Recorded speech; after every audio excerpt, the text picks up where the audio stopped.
welcome to episode 174. That's right. Remember, Matt changed it up the last time we recorded of Red Wings Rant, where tirades and impassioned pleas for your Detroit Red Wings finally have a home. Today we're going to be previewing our first week of Detroit Red Wings hockey. So we've got the Lightning and Vancouver Canucks on tap. We're going to have an angry Lightning team coming in, and I don't know, maybe a docile Canuck team. Maybe, hopefully. Probably not. They're gonna have 2 games under their belt coming in. We've also got our official rosters ready to go. We've got from Ansar Khan the best guesses for our first and second power play unit based on practice today. So we'll take a quick peek-a-roo at that. Mike, we have new captains to talk about. Yes. And I think that's it for news. So yeah, let's jump into it. Mike, how about our 2 new alternate captains? Of course, we already knew what was going on. You know what? Real quick, Fethdar, how you doing? Fethdar, good to have you. Where does Raymond fit on the power play? All right, we'll get into that in a minute. I think we're all going to be pretty happy that. Well, I mean, here's the tease. After all the hemming and hawing we did of him even making it onto the roster, 3 weeks ago, now he's on the first line, spoiler alert for later on in the show, and the first power play unit playing flank with Thank God that guy panned out, huh? Woo! A pretty bleak first line and power play unit, let me tell you. So, but yeah, let's jump into these who's going to be alternate captain with Dylan. And I'm super okay with it. I saw some people angry about it. Some people, I don't know, on Twitter were just didn't need the reminder that Marc Staal was going to be on the team this year. I guess I saw people going that far with some of their memeing once the announcement was made. But of course, there's the spoiler there. Marc Staal, Danny Dekeyser are new alternate captains. I'm fine with it. I think Marc Stahl's a great pick. Clearly, he's on this team to be a leader and a mentor. And Dekeyser, I mean, this is a career Red Wing. It's a guy who's come back from some severe injuries, and so far this preseason, he's playing pretty hot. So if this was about which defenseman was coming out with a great performance over the preseason, if any of that had to figure in, Dekeyser earned it. And, we've talked about that the last couple of episodes. So super cool with it. I'm ready to go. Alternate captains, Dekeyser, Staal, and of course, our good boy, Dylan Larkin. Can I say that? Yeah. If you're mad about this, you're not seeing the big picture. I mean, Eisman picked guys who are probably not even going to be on the team for much longer. So probably Moritz Seider is going to be a captain if you're going to start doing it by people who earn it by performance. And you don't want to give it to him outright because we haven't seen his first official NHL season yet. So you just give it to some good locker room voices, and then you don't feel weird where it's somebody with, a longer kind of middle of the road contract where you're like, we're going to take it back and give it to Mo now. It's like, no, we're just going to give it to the more deserving defenseman once these guys hang it up, which will be in the near future. So I think it's a beautiful move. I think too. I don't know how deep we want to get into conspiracy theories about alternate captains, because really, it doesn't matter. It could change every year. But it might be kind of telling that Tyler didn't get it, because I would have pegged him, or I would have thought that might have been a thing. I know we've had requests online for us to stop bringing up Tyler Bertuzzi. Unfortunately, he's still on the team, so it's going to keep happening. But I wonder if that you look at a guy that is drafted by the Red Wings, has some tenure, certainly would have the ability to lead a little bit. But yeah, I don't want to dive too deep into that. I guess, if anything, when I said I shouldn't even mention this, I should have just kept rolling on. We do have performance art jumping in, and we'll transition into the depth chart here. Do you think it's too much too soon with Raymond not being on the team, but first power play? I will say this. Based on what we saw in the preseason, my man can create. I see a power play that is going to look much improved compared to the last few seasons. And everything that I saw that was improved, of course, we could say, I joked about this with Max Boltman, but there's I guess we got corrected too this past week, Mike. I kept saying Tunge, but Tanguay's power play certainly looks like the strategy is to take a little bit more risk. But I also begged everyone to ask themselves, do you really think Bilesma sat there and said, you know what, just dig around the corners, just have fun, don't try and get in, don't try and get reach the zone, don't try and create any plays, we'll just look like shit and it'll be fine. So what I'm challenging everyone to ask themselves is the difference that we have fucking Lucas Raymond on the team, and he can really play like a 4th overall pick, and he was showing off in the preseason, I felt. So that's a situation too for a guy like Lucas Raymond where we've already decided the skill is there. There's going to be instances where he's going to be making rookie mistakes, but when he's on the power play, and I think we've seen a good deal of it already, that in the preseason, that he's going to be able to show off, he's going to be able to create, he's going to have the space to be Lucas Raymond, and that to me, I say load him up, put him on the first unit, and when you look at this team, and we look at the second unit, which we'll bring this up in a second here, so you guys can see both of them. I'd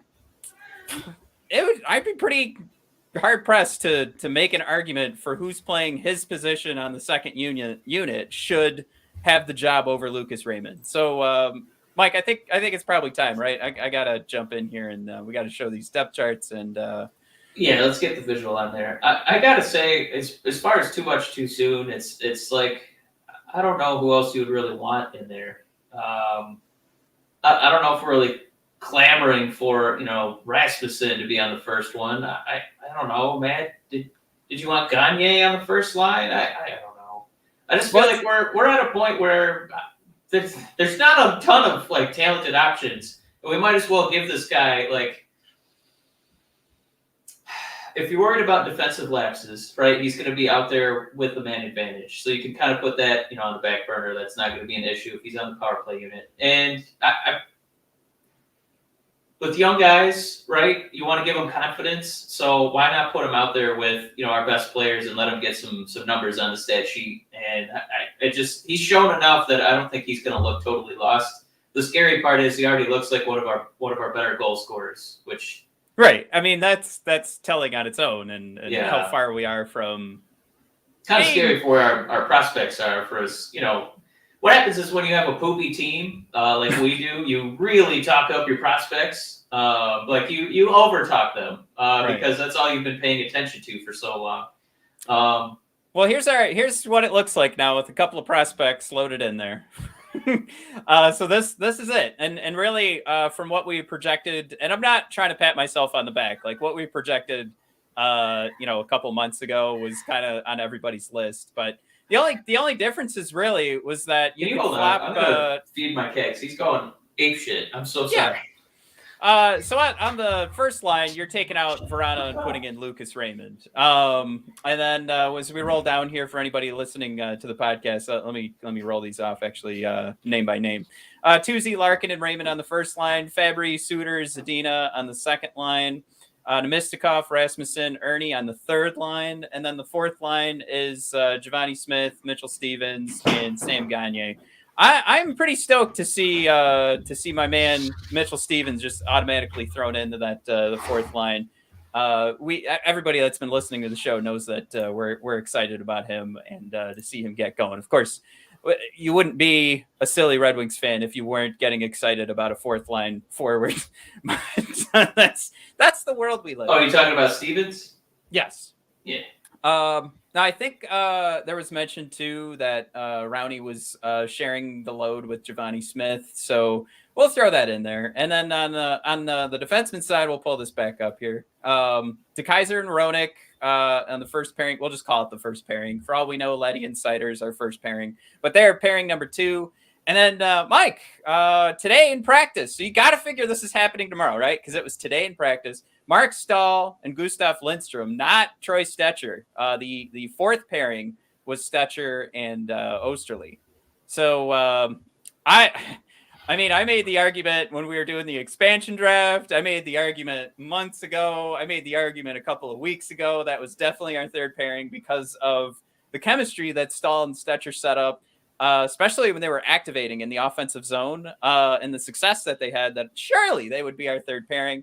But Gustav Lindstrom is just playing his nuts off right now. So he's taking the spot. Like I said, that's what practice was today. So it could change by tomorrow. But I'm going to go ahead and say, since that was what they look like today, we have a pretty good idea. We can make our best guess. That's where we're going. All right, performance start. Our first line is going to be serious. And then I'd replace Rass with Stevenson on the third. And Stevens, right, on that one for the just switch Rasmussen and Mitchell Stevens. Just go fourth to third for Mitchell is what I think you're saying their performance art. I want to give the opportunity to Rasmussen first, and I think at some point the bottom six will become a mess of six guys that will probably go through the Blashill blender, and we won't know which one's the third line or the fourth line by the end of the year. So I mean, they'll be fighting for the least amount of minutes on this team, because if we're gonna, especially if Blashill wants to look like he needs another year of coaching, he's gonna be playing that first line a lot. So that bottom six, I'd imagine, is going to be pretty similar for the load. Mike, I interrupted you though to get performance arts thoughts in there. What? No, just you were bringing up, was it Stetcher and Osterley are playing together? Right now, yes, as our fourth pairing. Yeah, I think there's sometimes arguments to be made Stetcher was our number two, and it's kind of nice to see him moving down the pecking order because of prospects actually like getting to a point where they can contribute at the NHL level. And I think you're absolutely right, Matt. I'm gonna just hang on the old coattails here. That bottom six is it's going to be like Boggle, I think, a little bit. There's going to be guys flipping around. But this is the lineup maybe for one game. I wouldn't be surprised if it radically changed for game two. And I don't know if it's just because Stevens is a fresher face. We're not used to his warts like we are, Rasmussen. But I agree, too. I would put the big, meaty man slapping meat. I would probably give him a little more ice time than Mitchell for now. I mean, Rasmussen looked great at the end of the season. So if I'm clearly Blashill has seen more Rasmussen than Stevens at this point. So it's just one of those things. I think that's how that line's gonna wrap up because of that. And if Rasmussen looked weaker, I think at the end of the season, or maybe if that injury was a little bit worse from a couple of like about a week ago, maybe things would be different. But I think we could have a lot of confidence that Stevens will get those opportunities. I did want to touch on performance arts thought. There's a decent scoring line mixed up somewhere in the bottom six. Especially if, Ernie was on pace. If we played an 82-game season last year, he was on pace for 20 goals at one point. And we know, I would say for me, the guys I'm ready to move out are, Nemestikov and Gagne. I'm excited for the days that we're not shoehorning them in the lineup somewhere to get, some veteran leadership, some mentors. But I was going to say, if we do get Vrana back at some point, you take a look at that top six, and if one of those guys is moving down, we would legitimately have, again, if Ernie could play up to those that performance he had at the midpoint last season, think about bringing down Fabry, think about maybe Zadina hitting that third line, and then I would still say for the second line, if Vrana comes back, I'd keep Zadina and Vrana playing together. Bring Fabry down. So your second line is Zadina, Suter, and Vrana. Your first line stays. Hopefully they're successful. Bertuzzi, Larkin, and Lucas. And then that third line, who knows if it's Mitchell Stevens or Rasmussen at the time, but Adam Ernie and Robbie Fabry. I just we joked earlier, Mike, about how far away we are from being competitive, but I mean that's 3 scoring lines right there. That's legit 3 scoring lines that could win you a good chunk of games. I know if wishes were fishes, we'd all have a barrel. But man, I just wish it hadn't been Verano that got hurt. I really wanted to see. You have a bird laughing at that joke? No, that was a door. Okay.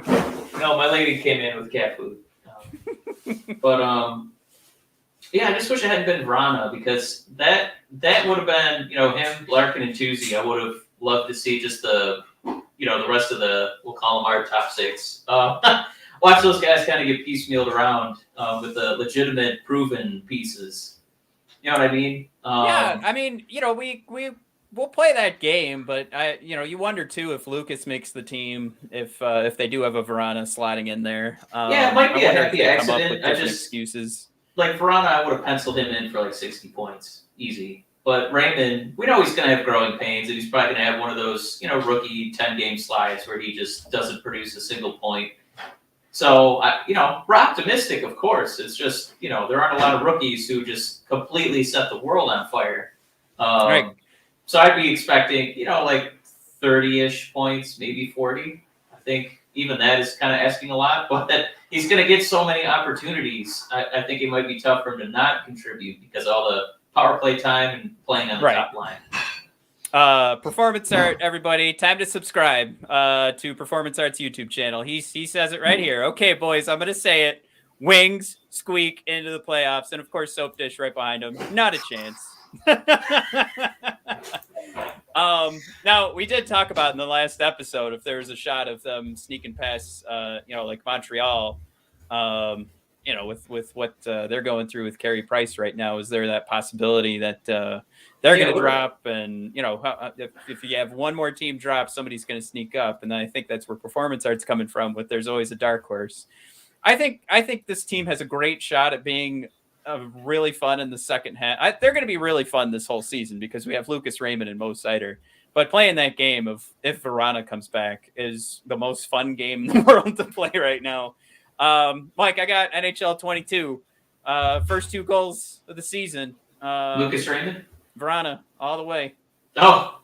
No, it's, listen, we can be optimistic, right? There's a lot of teams we'd have to leap over just in our own division. I mean, I would still easily take Boston, Florida, the other Florida team that's the 2-time Cup winner in Tampa. I would still take Toronto. Montreal, people keep fighting me on this one. I'd still take Montreal. And the Senators with Tim Stützle and the Pips, I'm sorry. I'm going to take us. Are you picking Wings or Senators? I'm taking the Wings. But let's keep goosing everybody up here with the power play. We'll keep moving on because let's get our goose suits on. Minutes, yeah. All right, let's keep our goose suits on. All right. So the first unit I practiced today, Bertuzzi's our net front. Left flank is Larkin. Bumper is Adam Ernie. Right flank is Lucas Raymond, and then quarterbacking was Letty. To me, this is perfect. We saw a lot of success from Ernie as the bumper last season. And then everything that I loved from Lucas Raymond was him playing right flank and getting the puck over to his left flank, Dylan Larkin. And, as much as we would have liked to have more Bertuzzi preseason games, and we had the question earlier in the chat, I do apologize if Bertuzzi was going to slow them down. I wonder if this is where that question was coming from, because he can keep up with these boys. And he was our top power play performer last year, despite only playing 9 games. Statistically, per 60, he was our top power play performer. So this first unit has a lot of potential to do well, but you're just, these first couple of weeks, you wonder if Bertuzzi's still going to be getting his legs underneath him, because he's also coming back from a huge injury, just like Dylan Larkin was. And I mean, what are we going to say here? Over the last over a year, he's played 9 NHL games in the regular season. So that's not a lot, right? So, I mean, that could be something where it takes him a long while to catch up. So I think that's where that question was coming from, if he's going to slow them down. But did I pull up the picture? Did I screw that up? But yeah, just there you go. Yeah. For anybody listening to the podcast again, it's Tuesday the net front. Larkin and Raymond on the flank, Ernie the bump, and Letty the quarterback. So that brings us to our second power play unit, is where we're going to see Mo Seider Incredible. start to steal the job from Letty. Yeah, right. Now this is something that I think we failed to bring up, was putting Hronek on the left flank, because man, he was scoring them in chunks over in Europe last year when he was playing this position, the left flank, on the power play. So this seems to be the shot. This is going to be the place where he's most successful. And bumper for the second power play unit is Fabry. Right flank is Zadina. Net front, Seider. I was kind of surprised by that. They were actually subbing in Rasmussen too, so that was mentioned today by Ansar Khan, who was reporting these guys on Twitter. But again, for a power play unit, you could try and fight and say, no, this isn't going to be a legit power play unit. It's still the Red Wings. But again, you're putting Hronek in his wheelhouse. We all love Mo Seider. Zadina, you could argue too, is also in his wheelhouse on the right flank. Fabry had probably the strongest preseason consistently for all the forwards. And I think we all became a pretty good fan of Seider too, because he was moving the puck despite his position on this power play being the net front presence guy. So I think you have two solid power play units here. I think that's another thing that, as we continue to, we're inching closer to this season, where you and I, Mike, will be at the game tomorrow. I think it's just another thing to be excited about. How many times last year were we dreading seeing the second power play unit because of who was likely to come out there? And, I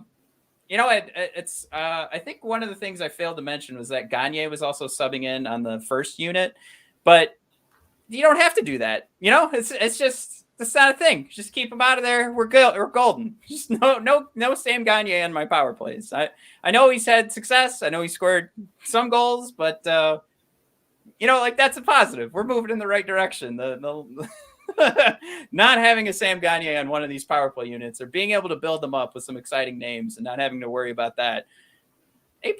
So that wraps up, at least what we're seeing in practice right now for the forward groups, power plays. So I think it's about time, Mike, that we do everybody's least favorite part of every episode. I hope not business. I hope they give like a half a second buffer between when we tell them to start listening to the ad read and at the end, because I'm sure they love hearing that. But everybody, we're telling you the truth here. I'm a DraftKings man myself. You use that promo code. Most of the money I've made is from all the free gifts I get from DraftKings. So you guys you do the THPN draft code, and you'll be making bank like me when they do those silly, put $1 down that Tom Brady's going to breathe tomorrow, and you get $200. Those are easy money. But we have a more respectable ad read than what I'm saying right now, Mike. Are we doing the same ad from last time? Yes. Thank God, because another week of the NFL season means another shot to win big at DraftKings Sportsbook, an official sports betting partner of the National Football League. New customers can bet just $1 on an NFL game and win $100 in free bets if either team scores a point. And just so you know, fun fact, the last 0-0 tie in the NFL is in 1943. And everything is pass interference, really easy to score a point. So, if Sportsbook isn't available in your state yet, DraftKings won't leave you empty-handed. Everyone can play for huge cash prizes all season long with DraftKings daily fantasy sports contests. DraftKings is giving all new customers a free shot at millions of dollars in total prizes with their first deposit. Download the DraftKings Sportsbook app now. Use promo code THPN. Throw down $1 on any NFL game and win $100 in free bets if either team scores a point. That's promo code THPN this week at DraftKings Sportsbook, an official sports betting partner of the NFL.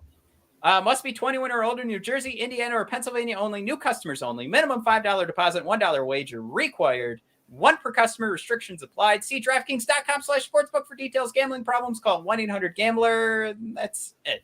All right. Mike, yes, sir. There was the old one for Indiana. They used to have a specific line to call. So I keep screwing that up and remembering that old line. All right, Mike, we just mentioned that we're going to be at the Wings game tomorrow. Yes. Apologize to, I guess if you listen to this later, we just lost a lot of listeners. Wow. No, before you go, Mike, I just wanted to share this because the Red Wings were sharing this today. They recommend everybody's wearing a mask while indoors. Reserve your parking at parkdistrictdetroit.com. I would, you know what, just go to ParkWiz, the app, because I went to parkdistrictdetroit.com and it just took me to ParkWiz app. So it wasn't really going to that website. Just measuring clicks, huh? Measure those that's clicks. What they're doing. Beautiful. Guys, pay attention here. All bags, purses, and clutches prohibited. Only wallets sized 4x6, 1.5 or smaller are allowed. This is, you know, I feel like we're delivering real news here. Food and beverage is available for purchase. Use our express pickup through the District of Detroit app. Arena entry via mobile ticket only, and all points of sale at Little Caesars Arena require cashless payment methods. So I thought I kind of wanted to share that because a couple of those I just were maybe like little reminders for me. I got my parking, Mike. I'm sorry. Yeah. A couple of those I needed because I don't know where I'm going to park tomorrow. Yeah, check out ParkWiz. You can actually search like Little Caesars Arena. It'll say which game are you visiting for. So you pick the Tampa Bay Lightning game, and then it'll give you the list of parking lots. Okay. Yeah. That wasn't that. That's for real. You didn't have to laugh at that. That's really how it works. You pick which game. You don't even say what day. You tell them which game you're going to. It's a pretty nifty app. Yeah, I'm pumped to do it. I swear they didn't pay me to say that. I just man, I don't know what we're gonna get tomorrow. I don't know if we're just gonna get slaughtered by hungry Tampa. What if we shock the world and win a game? I don't know what's gonna happen, man. Well, you bring up slaughtered, and let's do this because this has to be where we begin the conversation for our preview for the Tampa Bay Lightning game. Of course, our home opener, Thursday, 7:30. I should say October 14th, not Thursday. So what I wanted to show you guys was because I just wanted to do the comparison of with some asterisks here. What Jay Fresh's War roster builder just to show the vastness of difference between the Red Wings projection and the Tampa Bay Lightning projection, and we'll get into more. We'll get into less analytics and what's the story, what's the narrative behind tomorrow's game, but or I should say, maybe tonight's game if you're listening on the podcast. But the asterisks that come along with this, we're looking at Jay Fresh's War roster builder, projected to have 70 points. That of course comes equipped with a 0 from Lucas Raymond.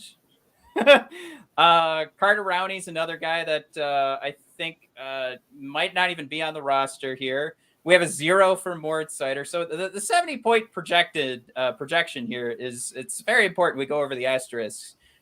But even with that, when Verano was in this lineup, it was 78 points. And if we want to say Moritz Seider is the best defenseman in the league, which we're not saying that, but even if we played that game, you're probably only adding 5 points. So that puts us at like 85 points, right? So I'm going to get this all set up here in a second so we can see Tampa Bay. But I'm only bringing this up just to show that vastness of how scary it could be because Tampa Bay is at 111 projected points. Oh, so even if we gave all those bonus points to Lucas Raymond and Moritz Seider, it's still pretty far. And to go over like this roster, I mean, you're talking about Braden Point, Nikita Kucherov. We saw last night. I mean, Ross Colton, I thought was fine. I mean, but I think the bottom 6 for Tampa Bay is easily the best. I'll say one of. I don't want to get in trouble here. The best, one of the best bottom 6s the NHL has to offer. You can see the way it's measured here too, from a 5-on-5 perspective with what we have going on YouTube. Can we also say arguably the best top 3 in hockey? Yeah, I'm just rounding off this conversation because, I mean, you're clearly talking about potential heart winners, and I'm including Braden Point in that conversation, but Point and Nikita Kucherov, potential heart winners every year. But, when you look at that Red Wings roster, like it really dips down fast. We have a solid first line when Jay Fresh's roster builder is working properly. We actually ended up, if you remember, scoring out in the top 5 in the league for first lines. But like I said, we bottom out pretty hard. And we're talking about those third and fourth lines were ranked, at the bottom of the league. So now we look at what Tampa Bay has to offer. Not only are we going to be outplayed on the first line and the second line, but we get crushed on the third and fourth line. I got an analytics perspective, but from an analytics, it's worth on mentioning. Paper, man, Tampa Bay is the Avengers. All right, and I would say real quick, hey, Brennan. Red Wings are probably Guardians of the Galaxy. All right. And let's not forget that Infinity War, they did get the best of the Avengers for just a moment there. Like, dude, don't call us plucky. All right. Somebody's got to come in 6th in this Atlantic Division. I don't know. That's the end of that analogy, man. It looks pretty bleak for us, but somehow, by God, we end up winning a couple games this season. Did you want more than I don't know if this is going to be it, but I don't know. I don't know, man. They're going to be pissed. They got embarrassed. Right, that's what I want. They're looking to prove that, I know we traded basically our whole third line, but we're still going to be fine. And watch us embarrass the Red Wings. Right, and their how parking app that doesn't work. And I think those are the two narratives to discuss. Their parking app works. You just don't go to the parkways. The narratives, right, to dissect here, and you just pick which one you think is more accurate. Is Tampa Bay going to be furious that their banner raising was ruined, or Mike, after 2 Stanley Cup runs, are they gassed? Is this that year that maybe they start off not so hot? Maybe they pick it up at the end of the year, and they still squeak into the playoffs and probably have a good playoff run, but is it possible, Mike, that this team is gassed? I think it's more likely that every game against Tampa is that team's Stanley Cup. And Tampa's got to wake up and be like, I guess we'll show a modicum of effort tonight. So that's my word. Yeah, I don't think that Tampa's I don't think they're gassed. I think they, are facing every team's big, largest, most sustained 60-minute effort. And I mean, I feel like the Red Wings are going to be giddy to, have a good performance. Lucas Raymond is going to be champing at the bit to, prove himself. I don't think it's going to be a game where we get shut out. I think there's going to be, some goal scoring by the Red Wings. I still think it would be a responsible bet if you were putting money down, probably, 6-3 Tampa Bay. I'd at least say this: if we're going to talk betting, I'd go if you need to put money down on the Red Wings, don't go for the win, go for that puck line, give yourself the 1.5 because I think there's potential for this being the opening night. Lucas Raymond being excited, Seider being excited, and there is potential for them being gassed. But I'll do this. My argument for that. Tampa Bay is going to be, at the end of the season, one of your strongest 5-on-5 teams, and they struggled last night to get shots on. They struggled last night to get chances against a depleted Pittsburgh Penguins team. So that will turn around. They have, to talk about the 2 guys I think that could challenge for the Hart and to bring up Braden Point and Kucherov again, that's going to turn around. From the perspective of them looking bad last night, Vasilevsky was only a minus 0.34 goals above expected. So basically you're looking at that expected goals number. How many goals did he actually allow? And it was only a minus 0.34. So even Vasilevsky, I mean, that's not even, I want to bring that up. It's not statistically significant to say there's a problem, but it's significant in the idea that we talk about it and mention that Vasilevsky's fine too. So none of these really pointed to, in my mind, they didn't really point to, what do I want to say, a team that's gassed. It just felt like puck bounces weren't going their way because they still got a good amount of Corsi 4, I guess, for their team. So they're throwing the puck at the net. They just weren't getting the shots or getting the right chances on net. So I would make the argument things could turn around fast for them. Yeah. Do you? Quick question, man. Do you know? Have they announced? Is it Grice that we're going to see tomorrow? You know, it's funny. They haven't. I guessed that it was going to be Grice, and then I had a graphic put together too, and I was like, nah, fuck it, I'll be wrong, and I don't want that up there. But my guess would be Grice, kind of for the same reasons we were already talking about Sam Gagner and Nemistikov being in the lineup. I think Grice is right now the safety net. That's the guy we know. That's the guy who had the nice ending to the second half, and for all intents and purposes of talking about preseason mattering, you know, Ned didn't play out of his mind fantastic. So I think it would be fine to assume that Grice is going to start tomorrow. But I'm fully prepared to be as wrong as could be. Yeah, you remember last season when Grice started getting a little bit more consistency, like going start to start. Yeah. That his numbers got a lot better. So maybe they want to try and get him off on the right foot this season. And Nedeljkovic, maybe we're just going to be doing a smaller sample size for him. I don't know if they're going to be 50-50. Maybe it'll end up being 60-40 or maybe even more than that. Kind of leaning towards Grice, but obviously performance is going to be there. And like you said, kind of the devil they know. So maybe they want to do a little control experiment and see what the team looks like with the Grice goalie that they know, with Seider and Leddy playing in front of them. But yeah, it's probably going to be Grice, and I'm bummed only because I want to. We want to see all the shiny new toys on night one. But we'll be staring at Seider all night anyway, and we won't even pay attention to who's in goal. Quick shout out. Eric's here. What's up, my man? Tristan just got here. What's going on, Tristan? So Mike, real quick, I think we'll sum this up for the Tampa Bay Lightning game. My pick, and I'm sorry to say, because it is opening night, Mike, we're going to be hanging out with the Red Wings fans at the game. I am picking Tampa 5-3. So that thing I told you about doing the puck line, that goes against that. So don't you take Tampa on the puck line if it goes 5-3. That's where I'm going, 5-3. And it's not. I don't think it's going to look ugly. I think it's going to be an empty netter at the end. I think it's just going to be something where the Red Wings are going to play. The strategy, I think, is going to be different compared to last year. I think they're really going to let these guys go, and I think we're probably sniffing a power play goal. There's going to be some power play goals from Tampa, though. I still don't have a ton of confidence in our penalty kill, and that'll probably be it. We won't be able to keep up, and empty netter at the end. It'll be close. I'm going to predict that nobody remembers the score of this game, but they are going to remember if Seider takes out Kucherov on a big check. Oh yeah, that'd be kind of fun. I think people are going to be a lot.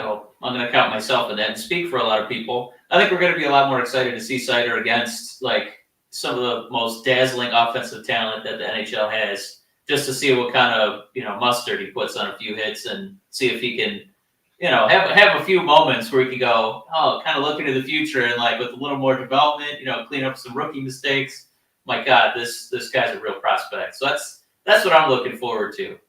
Now we've got one prediction in the chat, Mike, and it's coming from Tristan. But this is dirty. I don't know why he's got to be so salty here. Tristan's it's less of a prediction and just more of like a want. But you should pick Carter Rowney should pick a nice suit that screams healthy scratch for tomorrow's game. Woo, doggies. Tristan, why you got to do Rowney dirty like that? Woo. Oh yeah, I hope he goes like the Steve Harvey or like the Seth Rollins route, like a really loud like cat scratch suit. Every night he's not playing. Yeah, I just watched the Steve Yzerman interview with Bally Sports, and what he talked about and the way he wants this season to play out. He even mentioned him by name, but Giovanni Smith is getting that start in Game 1 tomorrow, no doubt in my mind, because Yzerman said Giovanni Smith is on his mind for guys he's setting roster spots aside for, so that he can see what they look like. And he did mention Rasmussen as well, so that was a talking point earlier in the episode. We probably could have brought that up, but Jay Fresh is bringing up Rowney and his projection for the roster, but I do think it's going to be Giovanni Smith, no doubt, after listening to that Yzerman interview with Bally. Also, Mike, clearly, career in politics, on the way for Yzerman because besides him saying that, literally nothing else in a 3-minute answer to one question. Like just politicking his way to get out of the interview. It was fun to watch and also mind numbing and eyeball rolling and whoa. Yeah. There goes my headset. All right, so Mike. I can't remember if we had anything else, but again, it's for Red Wing fans just desperate to see some of these prospects pan out. Knowing that he's going up against McDonough and Hedman, it might be a little tough for our boy Lucas. So I'm not expecting a bunch of like a hat trick from him. I think he might get schooled a little bit. But I am really excited to see what Seider can do against somebody like Kucherov. This is going to be a really cool, get your feet wet, against somebody who I think he's probably my favorite player, outside of the Red Wings. So I'm really pumped to see what happens. I actually wanted to throw this out there too, because she was actually just featured, I think, on ESPN. So I just learned about Manon. I think it's Rome, but I was going to ask Tristan to correct me, but what's he going to do? Type it out phonetically.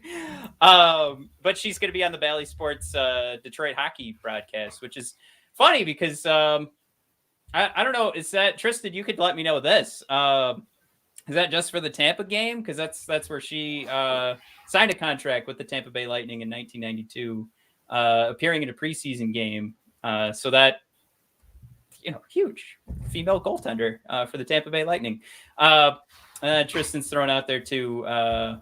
Looking forward to seeing Raymond's first NHL goal tomorrow. I don't know, man. He's going against a pretty big D, man. I would think that we're going to see something out of Seider, and this is maybe not the game where I expect a lot out of Raymond. Tristan's got it. Mano Rayom. All right. So, Mike, we have another game coming up this weekend. So I'll be going live right after we play the Canucks. We'll have our next episode just kind of recorded as like a post game. I don't know about this game, man. I don't know if I want to be outside the diner where the girl I really wanted to date is drinking a milkshake with 2 straws with somebody else. I don't know if I can watch it. Oh, yeah, because of course I'm talking about Pedersen. Yeah. This is going to be hard for me to stomach. Yeah, he's in the wrong jersey. My favorite segment all summer, the Elias Pettersson offer sheet watch, but of course it didn't go our way. Super sad. And it probably will be a little tough to watch, but really when we think about it, it's just not how the NHL works. And, you don't offer sheet guys, Mike, or else you get in trouble later with the Carolina Hurricanes. All right. So let's pull this up. We were just talking earlier about Jay Fresh's War Roster Builder to kind of give you an idea of how far apart the two teams look from an analytics perspective. So it's not anything where we say that's the hard and fast only way to look at this, because clearly we're going to talk about narratives as well. But we brought up the Red Wings were a 70-point projection from Jay Fresh. Of course, no point projection for Lucas Raymond, no point projection for Moritz Seider. And of course, they'll affect the power play as well, which is also in these point totals here. That's a huge part of it. But still, even if we added a ton of, what did we say? We brought it up to 85 points instead of 70 points. Really, with Jay Fresh's projection here, we have a Vancouver Canucks team that is stronger than the Detroit Red Wings, but still outside of the playoffs, projecting them to be 18th. So a little bit closer in regards to competition, I would say. I think there's probably, an argument too that there's a plus or minus 5 points going either way. I always say that when I'm looking up Jay Fresh's War Roster Builder. So if we get to play that game, Mike, of maybe we're at 85 points, I'm going to add another 5 points because that's my game with Jay Fresh, and then we'll take away 5 points from Vancouver, and there we did it. 84 points for Vancouver, 90 points for Detroit. All right, I'm just being an asshole now, but long story short here. This should be something that is an opportunity for us to at least go in. It's not anything, it's the NHL. There's a rubber puck bouncing on the ice. But as fans, as guys who sit here and pretend we're analysts for the sport and for the Detroit Red Wings, we can go into this game a little bit more confident, is basically the point I'm coming to, than we should be going into that Tampa Bay game. And there's more than one reason. There's some narratives wrapped into it, but holy shit, does Vancouver's defense just not impress me in any way? Quinn Hughes, of course, for me is the star on this defense. Now he's finally challenging the Ekman-Larsson contract and getting paid more. But Quinn struggled from an analytics perspective. It was something with zone exits was an issue. And for all intents and purposes, I mean, it was a struggle top to bottom from an analytics perspective for Quinn. And he ended up being in the bottom half in the league when you look at those player cards, either from Jay Fresh or Evolving Hockey. But of course, again, that's just you looking at it from an analytics perspective. I would still trust Quinn Hughes. I almost said with my life, but not with my life, but I trust him with my second pairing on my defense. But I mean, the weakness is this first pairing for Vancouver. And, there's some definite weaknesses in the bottom six that the Red Wings could take advantage of as we take a look at this roster here. But Mike, I think the main thing here for me, and I'll go back to Quinn Hughes and Elias Pettersson. They have 2 preseason games under their belt because they waited so long to sign their damn contracts. But on top of that, Vancouver, this will be their 3rd game in 4 nights when they play Detroit. So I think a good opportunity here for the Red Wings to take advantage of hopefully a tired Vancouver team and one with an Elias Pettersson and Quinn Hughes, who I would say are the 2 most dangerous guys on that team. They're not ready to go. So they're playing a lot of hockey in a short amount of time. We saw what that did to the Red Wings in the preseason, playing 8 games in 11 days, of course, spread out between 2 different teams. But, at the tail end of that, we saw a lot of Lucas Raymond, and he looked tired by that last preseason game. So that's something you can't ignore. So we're going to talk about the fact that this is a game the Red Wings could definitely look pretty goddamn good if things turn out the right way. Yeah. But the narrative behind this is an opportunity to also get on top of a tired Vancouver Canucks team. Yeah, I think it's a great spot to take advantage of that, like you said. And for some reason, Matt, I hope it's not just you and I. I know the listeners of this show, the viewers of this show, know our love affair with Pettersson. And I'm hoping that maybe Stevie Y just kind of walks by and, just throws a little wink, at our boy Seider. I think this is going to be our first win. I don't think we're going to see it tomorrow. That's okay. I've already prepared myself mentally for it. And this is ripe for a Red Wing victory, I think. Well, yeah, if we're improving too, right? Like we've got to sniff. We're going to be closer to that 500 points percentage. We were 429 last year, and we finished the second half of the season right at 500, right? Or maybe we were a game above a 500 points percentage. So to see us go 50-50, I mean, it just makes sense. Eventually there's going to be some overtime losses mixed in there, and that's how the losses are going to pile up on top of the wins. But this is one of those games. I think there's an opportunity to really take advantage of the fact that they're coming in their 3rd game in 4 nights. You've still got Quinn and Pettersson not ready to go. I'm just going to say, because it's pro sports and we see that all the time, we're going to make the argument that Tyler Bertuzzi might slow us down. So why not those 2 guys slowing them down, especially with Quinn coming off of a terrible year. So all that wrapped together, Mike, I think how we want to wrap these up, not necessarily from a betting perspective, but just a win-loss perspective. I think this is another one with some goals going in. I'm going 4-3 Detroit on this one. Give me 3-2. I like the goal differential. I just think a few fewer goals are going in. Give me 3. All right. Last thing to point out here, Tristan's given us not only his win-loss for the couple of games here. He's saying 37, 35, and 10 for 84 points and 6th in the Atlantic. Woo!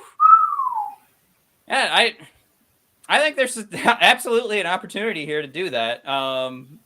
Like when we were doling out our point projections, when there was a Verana involved, we didn't include Lucas Raymond, and we didn't know how well he was going to play in the preseason. So when we did that, we were looking at around 83 points, I think is what we projected, because I did the plus or minus 5 points with the JFresh roster builder. And at the time it was 78 points. So we got all the way up to 83. So I'm not going to sneeze at 84. And again, looking at Lucas Raymond right now, he's on the team. We didn't even project that, but he looks like a 4th overall pick for me. He's just certainly going to have some rookie mistakes mixed in there, but skill-wise, I can't tell you how many times last year we said, listen, as long as we are at home and we have absolutely 0 injuries and we have our full lineup, man, we can win half of the time, guaranteed. So we've added a couple players, but we made that like very pointed mark of what a Red Wing victory trend looks like, and we're very good half the time at home, 0 injuries. So, man, out of these 2 games, no injuries. One of them's at home. They're both at home. All right, so I feel pretty good about winning half of those games. So, Matt, give me a loss tomorrow. Vancouver.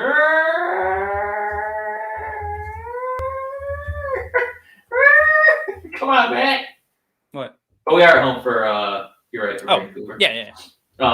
Yes, we're gonna win one of those 2 games, and the Canucks game's gonna be. You could have just said that we're gonna beat the Canucks. All right.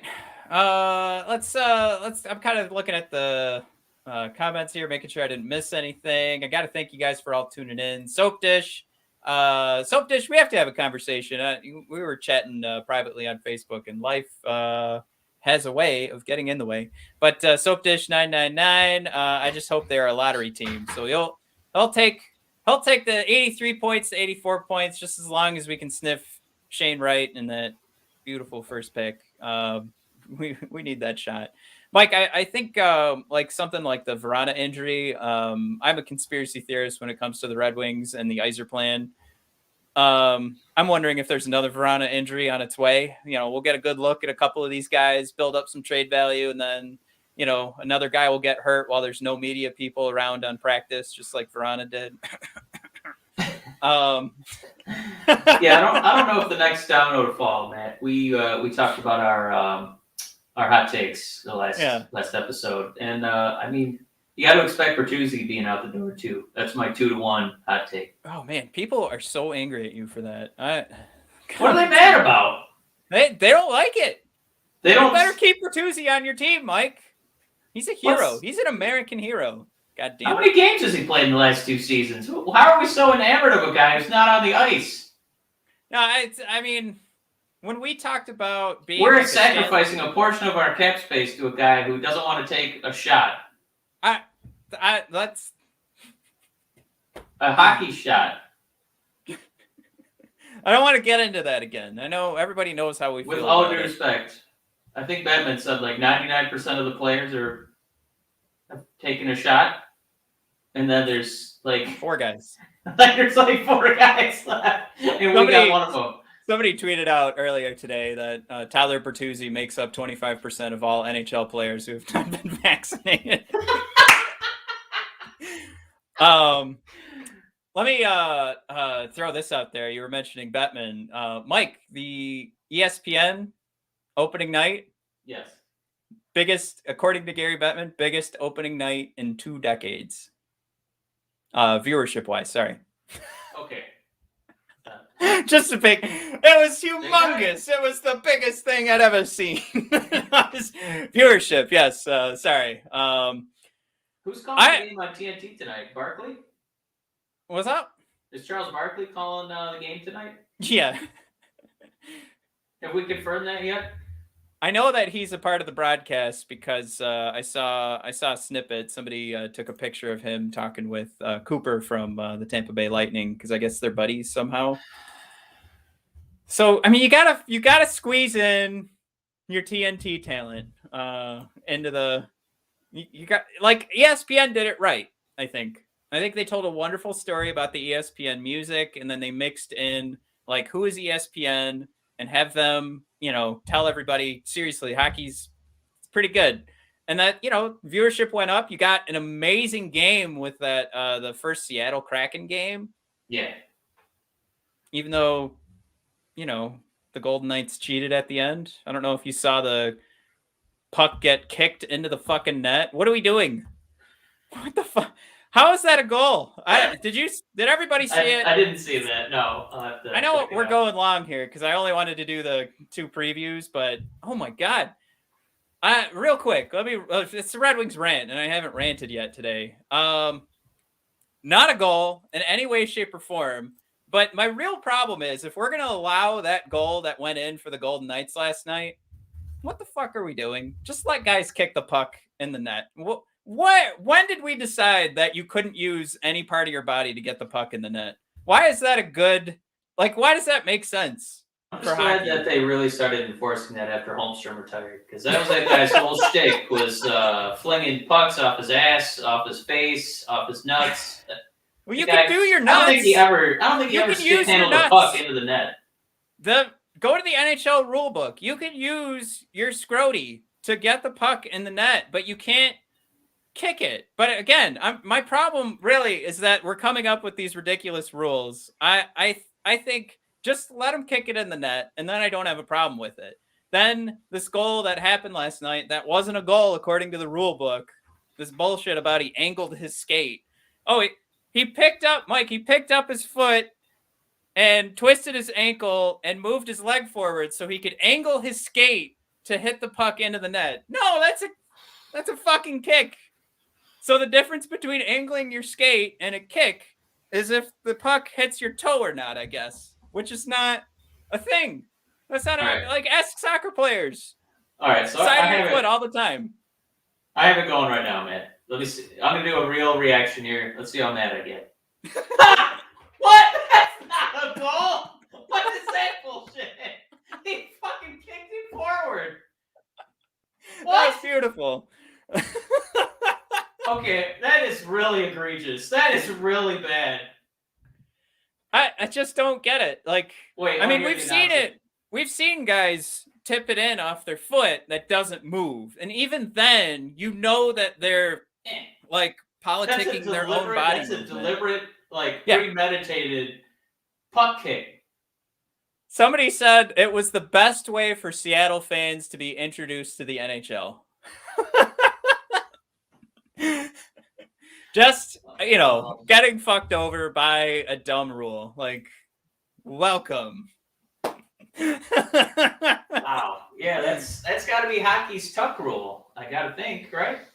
I don't know. As long as you're oscillating the hip instead of kicking with the kneecap, I guess it's not technically a kick. I don't know, man. There's no defense for that. It's just it's funny to me because you let Drapes take one off the teeth when we won the cup in 2008. It's why do we draw the line? Why aren't we drawing the line at no, don't hit your face with this puck because you could die. So that's the rule. You can't use your face to knock the puck in the net because you could get hit in the head and you're going to lose 10 years off your life. That's a rule that makes sense. Saying you can't kick the puck into the net because we're using sticks, darn it. Run his face into the ice, but don't you goddamn kick that puck. Wow, man! If you guys haven't watched that, it's infuriating. Oh yeah, Fethdar's right there. Fethdar's I like this for 100% with Fethdar. He's ready to trade Bart.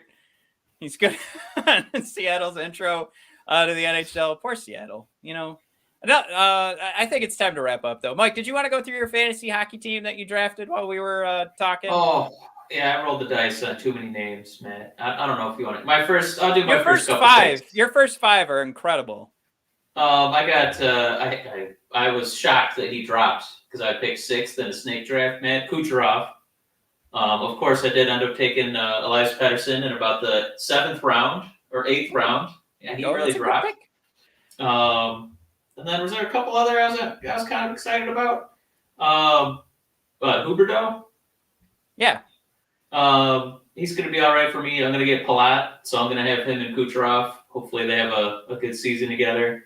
And, man, I rolled the dice on Crosby because people freaked out because he's going to be out for 2 games, but, I mean, he still averages. You did look that up? I just wanted to make sure. Okay. Yeah, he's only going to be out like 2 games. And then I'm going with Carolina. They know how to keep goalies and they know when to get rid of them. Unfortunately, so Matt, they took I took Anderson as my goalie and I took Fleury, the guy who won the Vezina. So I think I'm going to be all right. Yeah, I was reading the hockey news today. They said that was a good move by Carolina to get rid of Nedeljkovic because it very rarely pays off to overpay your rookies, which I wouldn't call it an overpay to give a goalie $3 million, but so yeah, I mean, without reading it, you're right there with the hockey. No, wait, what did I say? Yeah, the hockey news. I said the hockey writers, didn't I? Yeah. That's a blog, I think. I did get a couple Red Wings too. Don't worry. I peppered my team with at the last couple rounds. So I do have Hronek. I did get Burt. I do have Larkin, and I do have former Red Wing alumni, Anthony Mantha, available in the last round. I like it. I mean, clearly I'm going to be a homer here, and I really like the Larkin pick because I think a lot of people are just going to look at what the, I waited for Larkin. Yeah, nobody wanted Red Wings. The points per season the last couple of years. But I mean, we just talked about it. I mean, Raymond's on the first power play now. This is a guy that's making offense. I'm ready to go. I bought low on him, and he's playing with Luke. Yeah, just don't draft Larkin in the first round. Hell no. No. Now, did you pick up Lucas Raymond too?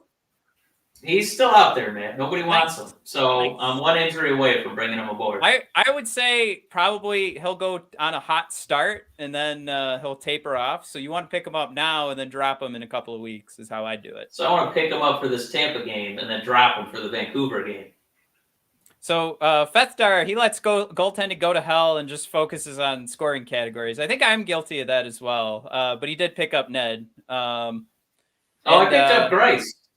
I forgot I picked up another Red Wing. Hey, there you go. You guys are working together. You guys are probably in the same league. I also picked up Varlamov on the Islanders because he always does vote for me.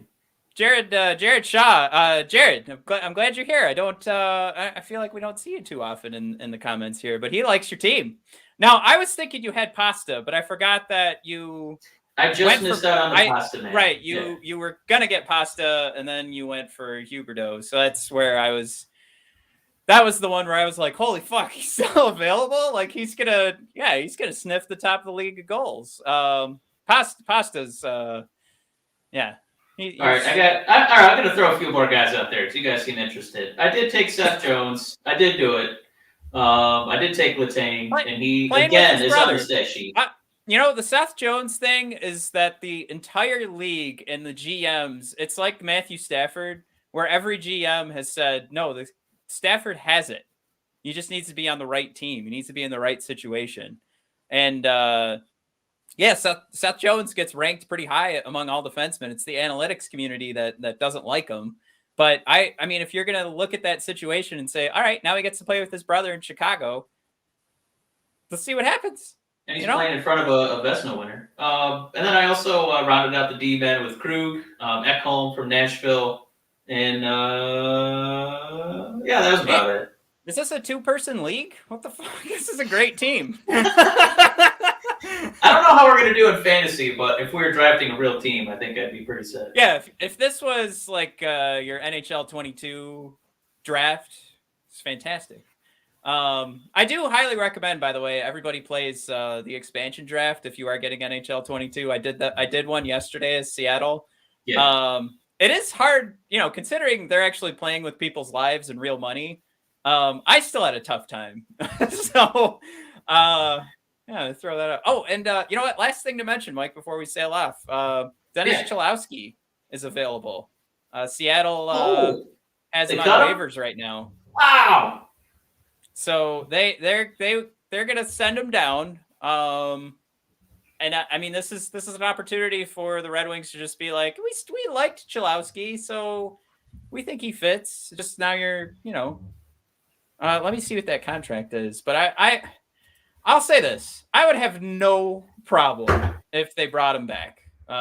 Zero issue with that at all. But I'm also not sitting here saying, oh, they better bring back Cholowski.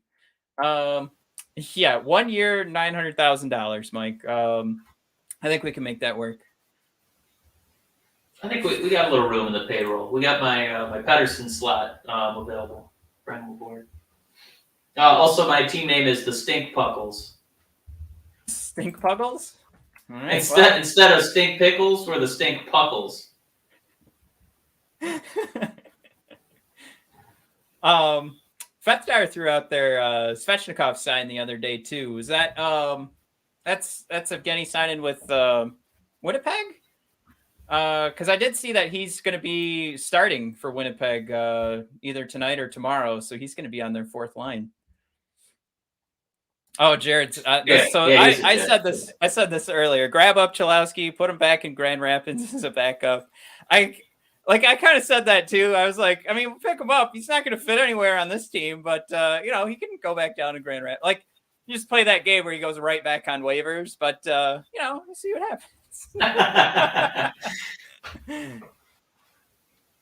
All right, and there's Svet. Yep, with the Jets. I think that's pretty cool for Svech. It's pretty. I mean, that's a deep set of forwards. When I know we all were excited for Svechnikov. He had his moments where he was our top points per 60 guy last year. Of course, that's it's a very small sample size, but they're throwing him on the fourth line. They're trying to create a scoring line on the fourth line in Winnipeg. And I think you've always got Hellebuck to throw out there. You've got one of the best goaltenders in the world. So I think Winnipeg Jets are always somebody to be afraid of. And I think throwing out a Svechnikov on the fourth line to give yourself 4 lines of scoring opportunity, it's going to be pretty scary.